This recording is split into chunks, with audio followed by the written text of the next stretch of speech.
All right, everyone. Hi, this is F from Past Point One Comics, and I have a special guest today. I first met this creator at Emerald Con about 3 to 4 years ago. I was at Artist Alley, and I stopped in my tracks. I seen he drew IG-88 from Star Wars, and I just went, wow, what a great artist. So I went searching for a blank cover, and I came back. But without much further ado, let me introduce him to you. I'm okay. Thank you very much. I think I got the recording down this time. So, Nice. why don't you speak a little bit about yourself before I start asking you my questions? Sure. Yeah. My name is Livio Ramondelli. I'm primarily known for Transformers. I've done that for about over 10 years now for IDW. I also created this series called The Kill Lock, this original science fiction book. Before that, I worked for Jim Lee at Wildstorm. I was one of the concept artists on DC Universe Online. And I've done stuff for other companies, other covers and stuff, but that's primarily the big stuff that I've done. Nice. So do you have any inspiration for your artwork? Yeah, I mean, there's a lot of stuff like, there's stuff I grew up loving too, like Todd McFarlane and Brian Boland and those guys that, they're not necessarily in the work now, but I learned a lot from them. Ridley Scott, his films are something I study a lot these days, like the lighting and the atmosphere. That stuff I really enjoy. Nice. What about switch subjects a little bit? Like I said, I first met you at Emerald Con, like before COVID hit. Have you gone back to conventions? Yeah, I started up again at the end of last year. So I did New York Comic Con and Emerald City and a Transformer show back east. And it was great. I mean, I loved being there, and you could tell the people were really excited. So it was a good vibe? Definitely good vibe. People really wanted to spend money and get out of the house. So it was good. How did you feel? I mean, were you glad to go back to the convention scene? I loved it. It was surreal because it was like 2 years or whatever. I can't remember in between them when I'd done them. So you're at the table and you have the muscle memory of working an Artist Alley table, but it was still a little surreal because you're in a mask still and everything. So, it wasn't quite back to normal, but yeah. One of the things that struck me when I first met you at Emerald Con, you're such a nice person. Oh, thanks. I mean, I just felt like, I'm not going to say I felt your warmth, but I don't know. I mean, the way you talk to me, it's just like we were best friends. And I mean, that really grabbed me, and I go, wow, this is a great person. Then I started following you ever since. Thank you. I really appreciate it. Yeah, I love meeting people at conventions because I mean, if if they're nice, I really enjoy talking to people because when you draw at home, you're sort of in a vacuum, I'm in this room. So when you go and actually meet people at cons, that's your outlet to meet, people that are seeing stuff you're working on. So when you're at a convention, say in one day, how many commissions can you do? Man, it depends. I mean, like some of the big juggernaut shows like San Diego Comic-Con in New York, that's a lot of work. You're basically drawing, or a Transformer show, especially, you're drawing all day long. Like there's a Transformer show I do in Japan where you basically go from 10 in the morning until like 6 p.m. at the show. And then you go immediately to eat as you're drawing commissions until like you go to bed. And then sorry. And then you have people like me asking you all kinds of questions. I'm sure that must stop, take your time. Right? That's a really hard balance. Like it is, like some conventions will give you a helper. That's really great because it's really hard to draw and engage with people and sell prints all at the same time because you want to give people a good experience when they meet you, but you also have work to get done. So it's a grind. I mean, there's a reason those shows are difficult. Like I said, when I first saw you, it was IG-88, and you seem to have a certain eye, for lack of a better term, for robotic characters. I mean, like Transformers. I grew up loving science fiction and stuff. So yeah. I was going to say next. So you're a writer also. Take us through that. You're the artist, the cover artist, and the writer. That's like a triple threat to me. Yeah, it's been fun. Like Kill Lock was the first thing I ever really wrote on my own. I like co-written some Transformers stuff with other people, but yeah, it was a blast. I really enjoyed doing it. It was my first time, and it was a hard process, not hard, but a long process because I was making it around all my other stuff. So, and you're kind of writing in a vacuum too. So you're like, is anyone going to like this? Is anyone going to find this funny? So thankfully that series got like a really nice response, and it was one of the best experiences of my life. So we're doing a second one coming, and I was able to finish that one quicker because I had more kind of momentum to get it out there. Do you bounce your ideas to anybody, when you first started, like family members or anything like that? Yeah, I have a couple people. Like my brother is an edit, like he works in marketing for movies and stuff. And he's really got a good eye for like stories and stuff. And he's someone you trust too. So you can tell him your idea when you're not sure about it and he'll be supportive. So there's a couple people like that I rely on. Wow. Is there any character that you haven't drawn professionally that you would like to draw? Man, there's a few like RoboCop I would love to do something with. I think everyone has a Batman story they want to do, like Yeah. that one.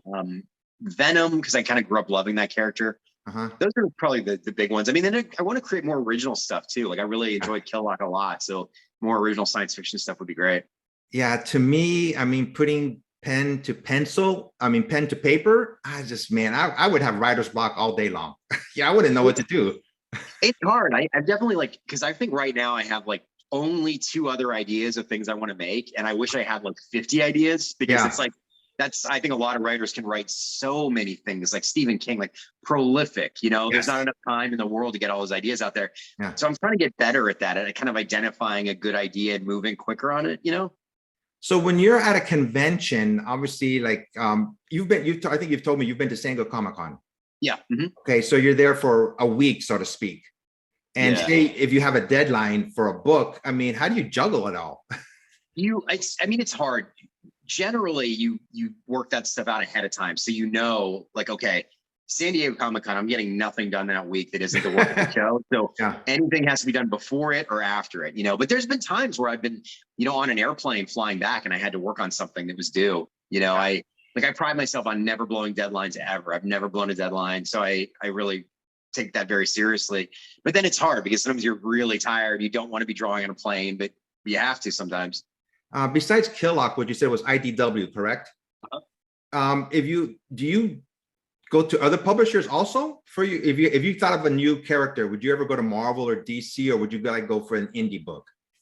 I mean, it depends. I mean, generally Marvel and DC are harder for new content. Like Marvel used to have some creator-owned stuff there, but I don't even know what the process is there now. So generally, yeah, companies like IDW or Boom or Image or where you go for original properties. And I mean, that would be kind of cool to have books at different companies just to see what the experience is like. Yeah, cool. Well, let's get on to some of your drawings here. Let me see if I can do this. Okay, so here's the first one. Can you see this? Yeah, definitely. Okay, so there's the first one that you mentioned. And this book right now, folks, you can order it at your LCS. It's for advanced order. So why don't you speak about this first book? Yeah, so this is the sequel to the Killock. This is called The Artisan Wraith, which is a direct follow-up to what happened in the first series. Basically, the premise of the Killock is it's a kind of an R-rated Pixar movie. There's this robot society where if you're a criminal, the punishment, their version of the death penalty is you get linked to 3 other criminals, and if one of them dies, you all die. So it's bringing characters from different walks of life together. And I won't spoil what the ending of the first series was, but the sequel picks up directly with the characters from the first one and then introduces some new threats. I've mentioned this before to other people. One of the good things about comic book buying or reading books, there's so many books that you can read. And one of the bad things is there's so many books that you can read and you can't read them all. One of the good things of me interviewing you and you tell me about this book, I want to get it now. So I go, guys, this looks like an interesting topic or storyline. Yeah, I feel the same way. There's so much content out there. I have a pile of books and stuff and movies to get through and comics. Like there's just not enough time. Yep. So let's go on to the next one. Oh, this is the one you did for me. Oh, nice. So I reached out to Livio, and I'm going to put a link to his Instagram page on the description after we're done here. I sent him 4 books, and one of them was I told him I wanted one of IG-11. I think you put like the babysitter or something when you finished it. Oh yeah, that's right. Yeah. I really like this artwork on. I was just like, man, you just draw these characters so.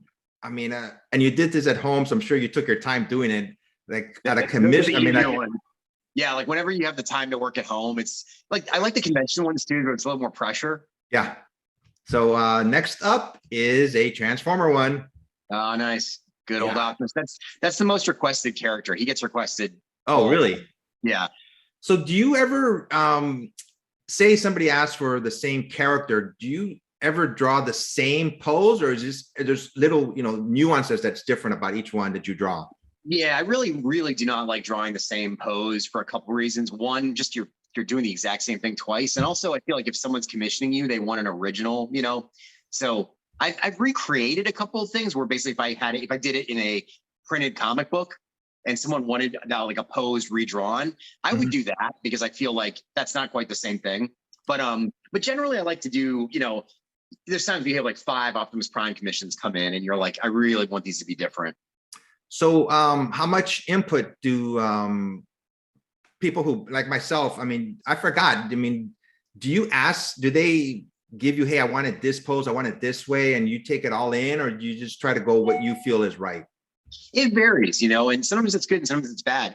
Generally, people are just like, I want a full figure Optimus Prime. They're like, whatever pose. Occasionally, they'll be like I'm doing a kind of an elaborate Star Wars one today. It's kind of interesting where they want Grand Admiral Thrawn's ship as a transformer.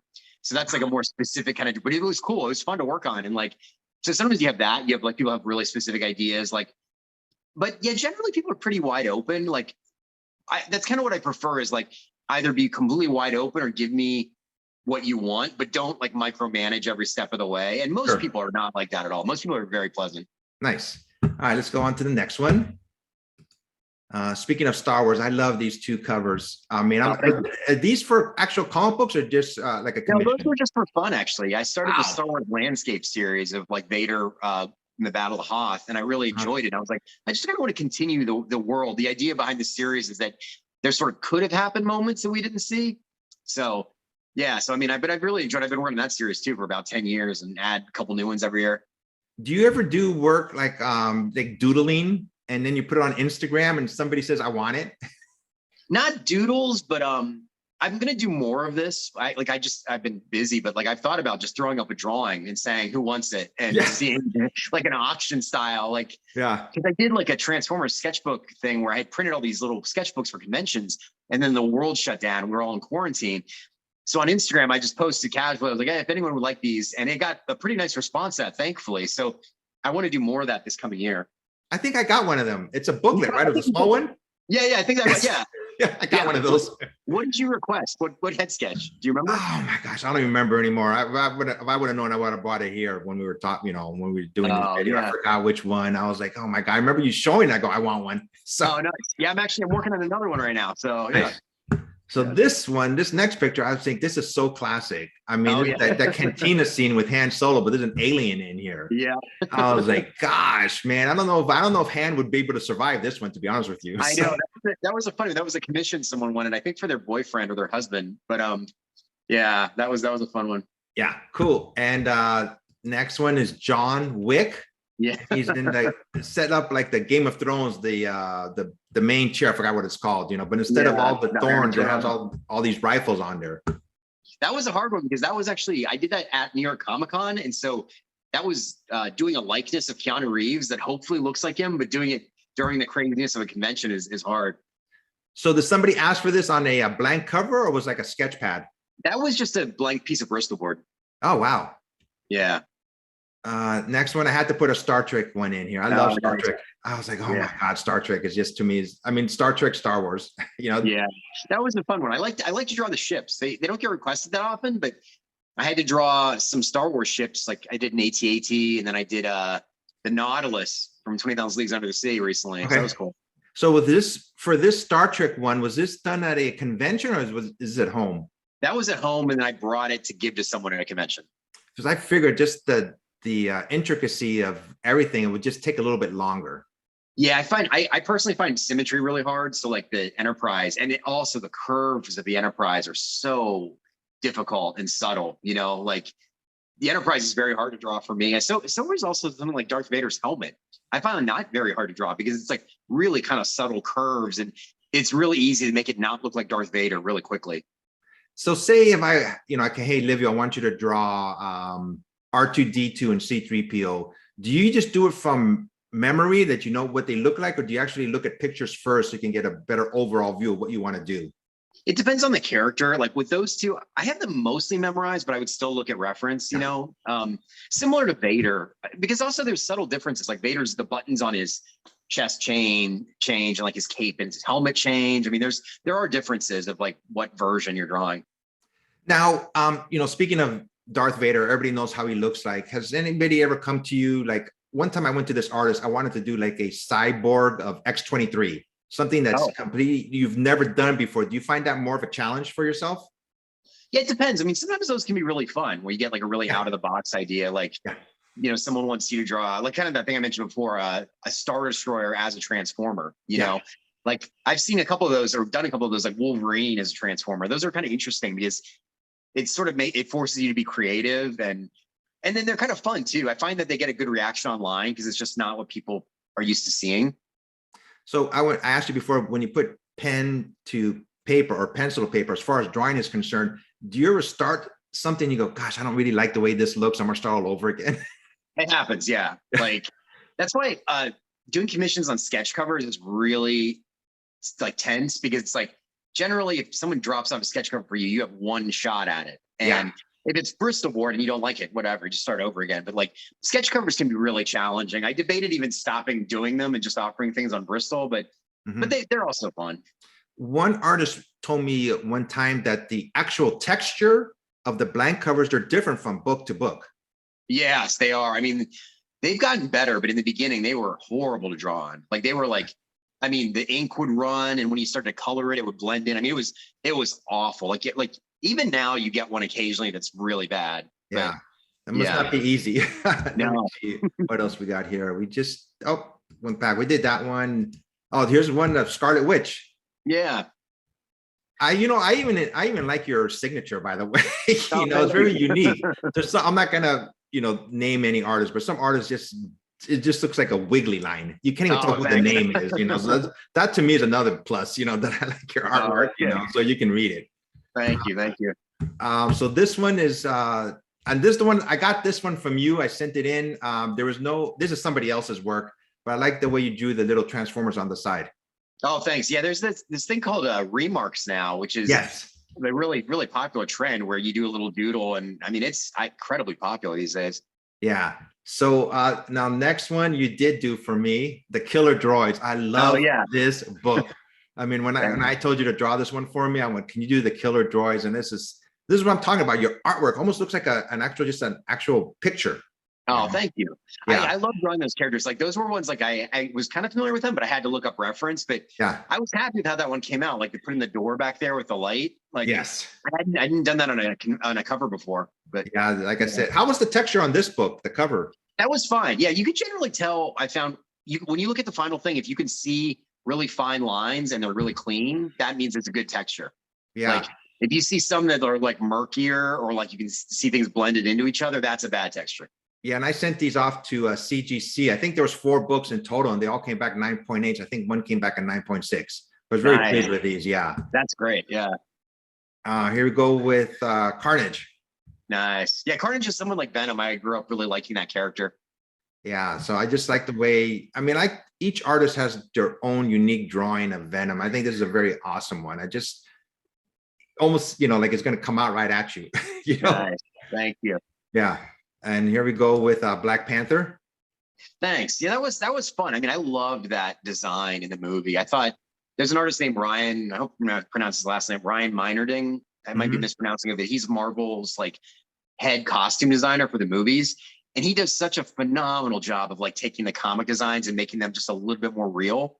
Like he did the Mysterio costume. And I was like, man, if you can make that character look that good in live action, I mean, just really, really cool.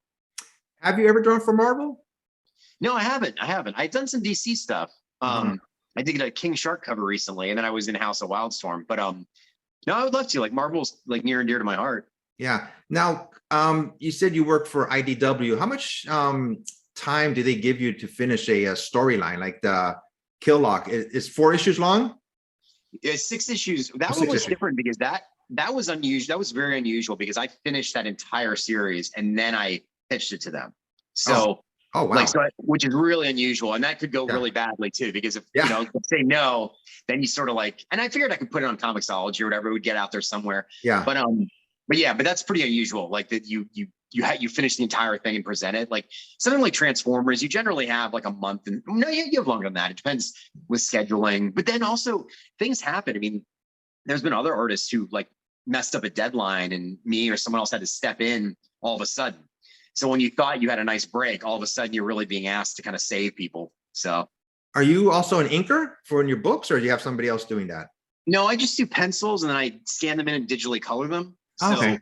So something like the Black Panther there, that's inked, but that's just because it's like a commission, Yeah. Cool. So let me see what else I got next here. Oh, here we go. Stan Lee. Oh yeah. That was a cool one. Yeah. I like the way you put that little spider at the bottom. Was this on a I think that was done after he passed away. Someone requested that one, but yeah. Yeah, here's another one you did that I requested, a Sentinel one. Oh yeah. Yeah, I really like the way, when you put the background, it's black. It makes Yeah. the character stick out more. Yeah, and I think it lets you use things like smoke and stuff like that, you know. Yeah, you request good things, by the way. You request the things that I like drawing and feel comfortable drawing. Like sometimes people request something where you're like, man, I don't know if, like, one, I don't know why you're asking me to do this. And two, I don't know how good this is going to turn out, but like. So another one that I didn't put a picture of here is you did the Destroyer from Thor for me. Oh yeah, yeah, I remember that. Yeah. Yeah. So let me see this. I did those in this room, actually. It's funny. It's seeing them now. Cool. I did in the mirror. Yeah. Yeah. So here's another Transformer. Oh yeah. This one looks a little bit more in depth than the other one. That one, so that's the Michael Bay design. Oh, So, okay. yeah, by definition, his designs are a lot more complicated than G1. That's actually part of a trio that I finished. You can see it on my Instagram, but there's a G1 Optimus Prime next to it, and then another Michael Bay to the other side with explosions behind them. So now you can see all three of them together. So do you, say if somebody asked you to draw a Transformer anime style, could you be able to do that? I've done a couple of those. I feel a little bit less comfortable with that because kind of like Dragon Ball Z, that kind of stuff I find harder because I just I never really practiced. Like I like anime, but I just didn't really practice drawing it that often. So I'm much more, I kind of like the more detailed textured kind of characters. Yeah. Okay. And this last one, you've made it when somebody does a tattoo. That was really cool. Yeah. That always blows my mind when someone does that, because I always think like, man, every little extra line I put in is a needle on their skin. I was like, that's just, yeah. So crazy. This was a tattoo artist that used your drawing, correct? Yeah, I did a commission of Soundwave for someone like that. It was exactly that. And then they got it put on them. Wow. So, I mean, yeah, a lot of pressure. So that's the last one. Nice. So yeah, so anything else that's coming up in the future that you can talk about?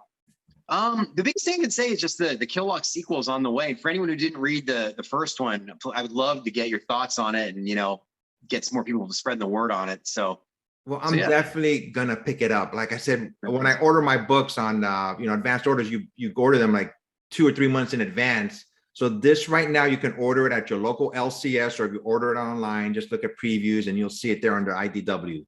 Yeah, and it comes out in stores March 9th, first issue. And it's going to be 6 issues total, right? This one's 7. So this one's 7. longer than the first. Yeah, it's longer than the first series. So have you finished all 7? Yeah. Oh, wow. Is there a cliffhanger? You don't have to tell. I can't tell you, but yeah. Nice. Well, once again, this is Ephraim, Passpoint One Comics. Livio, thank you so much for being on my channel. I really appreciate it. Thank you. It was great to speak to you. I hope to see you at a convention. Gosh, I I'm going to say, are you going to be going to WonderCon? Yeah. All things, as long as it happens. Yeah. Yeah. Knock on wood. I'll be there. Make sure I'll drop by and say hi. Excellent. Yeah. Everybody be safe and take care. Until next time. All right. Take care.